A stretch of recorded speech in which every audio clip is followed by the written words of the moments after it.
Hi, I'm Christelle and welcome to this evening's edition of E-Prime. The industry is mourning the loss of another veteran entertainer, author Bunny Robinson, from the duo Bunny and Scully. The artiste lost his battle with cancer yesterday at the University Hospital of the West Indies.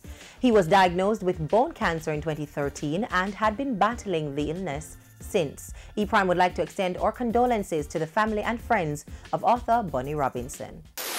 New music from Sean Paul and Shenseea. The two have teamed up for Shenseea's latest collaborative project, and both artists are excited about what's to come. Not much details given on the project, but the Ramesh Entertainment artist shared a photo of the two making their studio rounds with the caption, "We work till we got bags to get bags." Sean Paul is the top dancehall artist on the international scene with very successful collaborations with artists like Beyonce, Keisha Cole, Sia, and Dua Lipa. Sean is gearing up for his upcoming album due later this year on the Island Records label.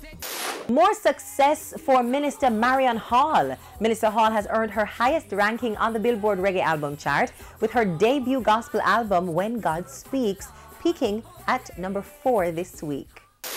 National Reggae Day is celebrated today in Brazil, and the Raging Fire Band has teamed up with Brazilian reggae powerhouse Cidade Negra on the remix single Would You Love Me. The song explores the nuances of materialism in relationships in a brilliant blend of roots, reggae, and soft rock. Raging Fire was recently nominated in the Best Reggae Album category for the 2017 Grammy Awards and will this summer perform as the opening act for UB40's Summer Tour, which begins on May 19. And that's it for this evening's edition of E-Prime. I'm Christelle. Blessings.